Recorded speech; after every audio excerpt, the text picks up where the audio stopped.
Ini adalah bulan ke-9 semenjak kelulusan gua dari SMA. Melepas seragam putih abu, mulai memilih jalan hidup gua sendiri. Mau lanjut kuliah, kerja, atau gap year. Dan gua memilih gap year karena belum punya duit buat kuliah. Teman-teman gua kebanyakan pada lanjut kuliah. Ada yang kuliah sekedar kuliah padahal gak serak sama jurusannya.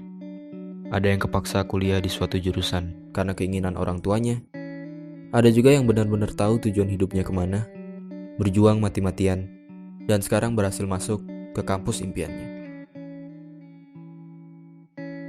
Sebagian teman gue yang lain ada yang milih kerja. Ada yang sekarang udah kerja di bank, tiap hari snapgramnya ngitungin duit orang. Ada yang gak sengaja ketemu di minimarket, rupanya sekarang dia jadi pelayan tokonya. Ada juga teman-teman gue yang memilih jadi abdi negara, dan sekarang kalau kemana-mana, mereka pakai seragam yang keren-keren. Sementara itu gue yang menunda kuliah, di tengah jalan mulai berpikir, apakah gue gak sebaiknya nyari kerjaan tetap aja? Karena menunda kuliah ternyata gak semudah yang dibayangkan. Gue harus siap menerima paradigma orang-orang ketika menjawab pertanyaan, sekarang kuliah di mana? Gue juga harus siap menahan rasa kecewa ketika melihat orang-orang yang lebih berhasil daripada gue. Gue harus tetap optimis kalau gue bisa kuliah, walaupun kenyataannya keluarga gue lagi susah. Dan gue harus tetap belajar, walaupun rasanya gue mau nangis. Melihat kedua orang tua yang masih bekerja di usia senja, demi mewujudkan cita-cita anaknya. Akhirnya yang gue lakukan adalah belajar sambil kerja. Kerja apa aja yang gue bisa. Gue bisa ngedit video, gue manfaatin buat ikutan lomba-lomba video di internet. Gue bikin video-video pernikahan. Gue juga jadi freelancer, ngerjain tugas kuliah orang-orang. Dan dari usaha-usaha itu, gue dapet hasil yang lumayan.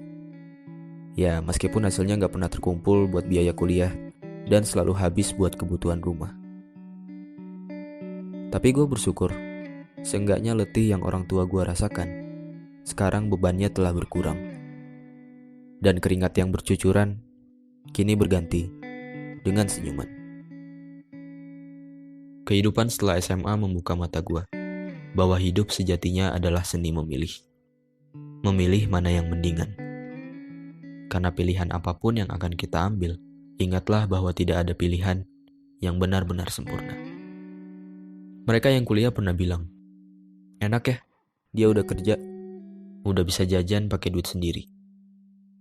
Mereka yang udah kerja juga pernah bilang, enak ya yang nunda kuliah, bisa nyantai-nyantai di rumah. Sedangkan mereka yang menunda kuliah bertanya-tanya, kapan ya gue bisa kuliah? Bisa gak ya gue keterima kerja?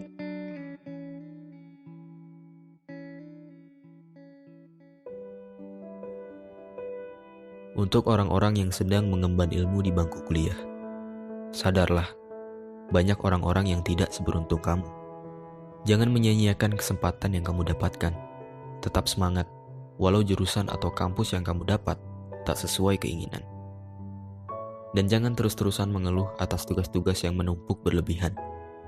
Karena ingatlah, tugas-tugasmu itu tak sebanding dengan kerja keras orang tua yang membesarkan kamu.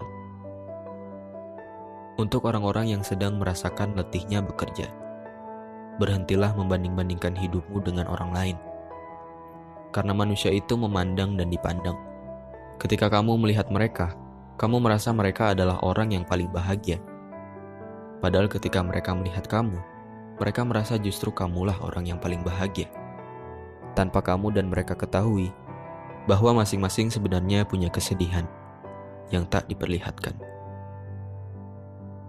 Dan untuk orang-orang yang menunda kuliah atau sedang berjuang meraih cita-citanya, pahamilah bahwa setiap orang ada masanya dan setiap masa ada orangnya. Mungkin belum waktunya kamu mendapatkan apa yang kamu inginkan.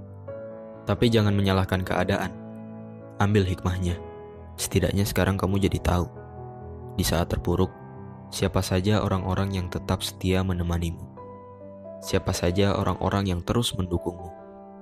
Dan siapa saja orang-orang yang peduli padamu. Teruslah melangkah, berusaha sekeras yang kamu bisa, perbaiki semua kekuranganmu, dan jangan dengarkan apa kata orang. Karena yang menjalani hidupmu adalah kamu, yang merasakan sedih dan bahagiamu adalah kamu. Maka semuanya tergantung kamu, tergantung sudut pandangmu. Bagaimana cara kamu menyikapi setiap cobaan? Apakah dengan bersedih, berlarut-larut, atau malah bersyukur atas pelajaran yang kamu dapatkan dan berusaha bangkit dari keterpurukan? Dan berdoalah, minta kepadanya supaya kamu cepat bertemu dengan waktu. Waktu yang tepat di saat impianmu terwujud, waktu yang indah di saat kebahagiaan menyertaimu, dan waktu yang sempurna di saat ayah dan ibu berkata, "Kami bangga padamu."